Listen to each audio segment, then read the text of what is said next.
What's up, guys? It's Daniel here from Mute the Pianos, and today I'm going to be reviewing the newest King Krule album, Man Alive. Man Alive is an album that I've felt incredibly conflicted on.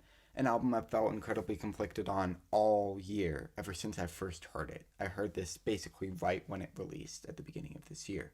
And let me go into my thought process behind all of that conflict. I really love the aesthetic that King Krule is trying to pull off in his music.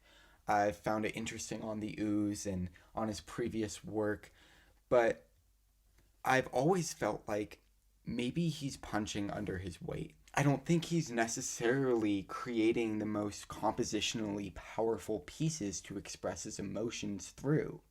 While I think that he has incredible poetry and he can use his voice in really fantastic ways, like how he uses it so aggressively on Stoned Again on this new album, it feels like he could be making tracks that have more of an identity, that feel less formless. The opening track to this album, I feel like, kind of pulls off what I've wanted from him the best.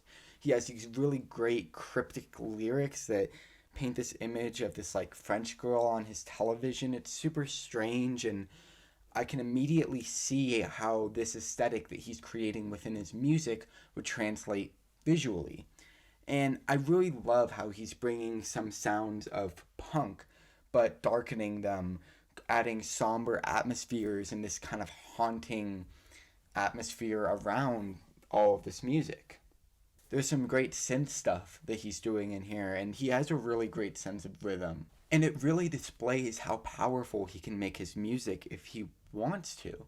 Even on this track, I don't think I'm quite getting the height of what I think Archie could be able to do, but I still think it is a fantastic track. And I think that songs that have super defined melodies and a sense of identity are the ones that work the best on this album, like Theme for the Cross. I think Theme from the Cross is absolutely fantastic. And I think that Archie's vocals are mixed super fantastically on this song.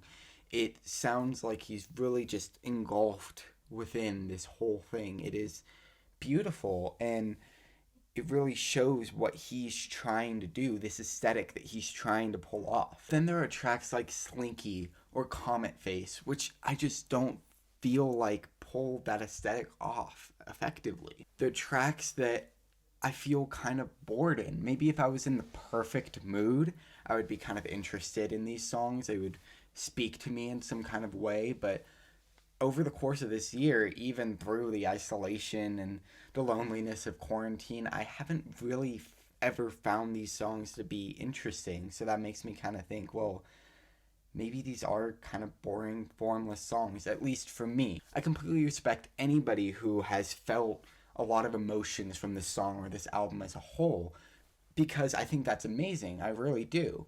Whenever I'm making these reviews, it's purely about how the album made me feel, my thoughts on it. This is not in any sort of way what the album is, me saying this is how good it is, this is how bad it is. These are just my thoughts. But yeah, from my perspective, this just seems kind of boring. And the songs end up feeling kind of redundant, even though I do think Archie's poetry is really beautiful, and he knows how to make some really cryptic, fantastic verses. And there's some kind of narrative threads on this album that really make me wish that he had done some kind of concept album, because sometimes in my mind I can see this album as just playing over like one night, but then it doesn't quite seem like it's completely there. I feel like Archie could do some amazing things making some really desperate and tortured concept albums, but as this stands, it feels a little bit formless, as I've said many times already. And just like the opener, I think the closer is a really strong moment on the album. Archie's vocals are really front and center, which I think works super well. And I actually think he should have utilized that maybe a little bit more on this album. It sounds so desperate, like he's begging for somebody to complete him, like the song title. Like he's trying to convince himself that maybe his girlfriend will complete him, will make him happy.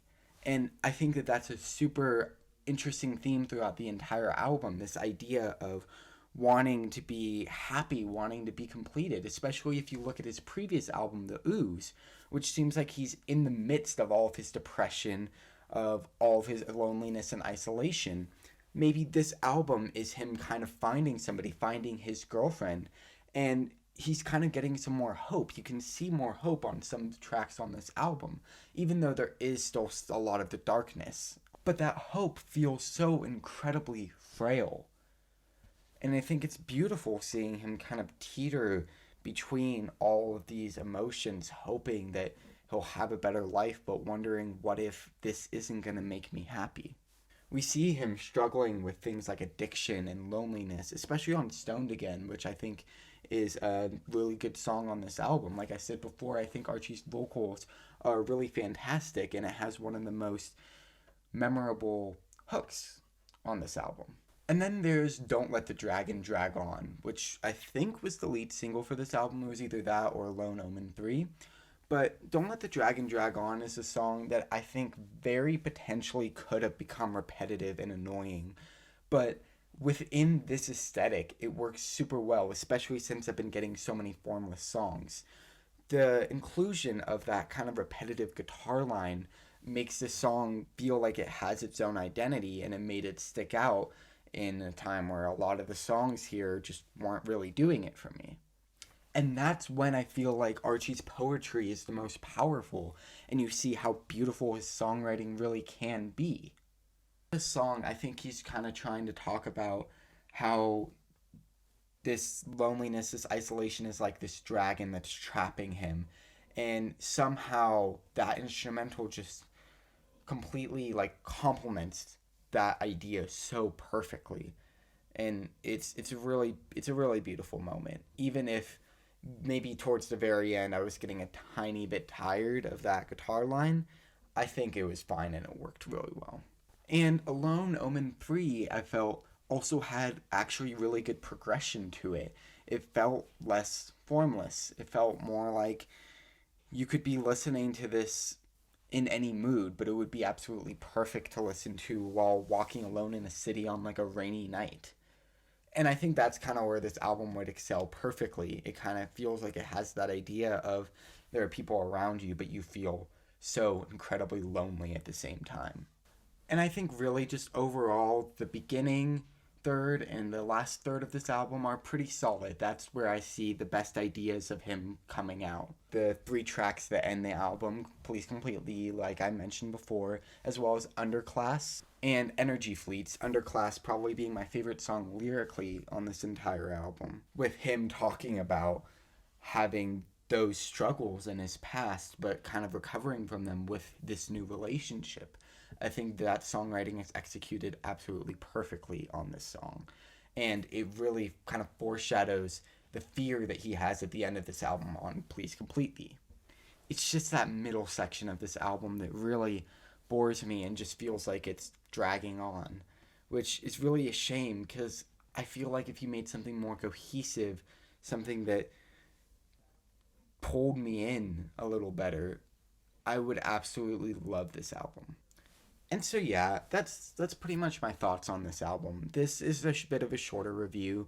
I just didn't really have quite as much to say about this album. I still thought that King Krule has a ton of potential with what he's doing, and that he could be making some of the best somber music of this decade. And I'm really excited to see him grow. I really hope that he's making more music and that this isn't his artistic peak. But for now, I think I'm feeling about a 6.8 on this album. So, pretty good, but not the best. But that's just my opinion. I've seen a lot of people love this album. This has been one of the most loved albums of the year. So, I really want to know what your thoughts are on this album. What tracks did you really love? Did you like how formless it was, or do you think I'm totally off base with that? Let me know in the comments down below. I really would love to hear your thoughts on this album. And let me know what I should review next. In a few weeks, I'm going to be doing the end of the year list. I think I'm going to be doing my top 20 albums of the year. Let me know if you want me to do any other lists for the end of the year. Might do worst albums. I'm not totally sure though, because I haven't heard a ton of bad albums this year. Just because I don't like focusing on bad albums that much when there's only a limited amount of time to listen to music.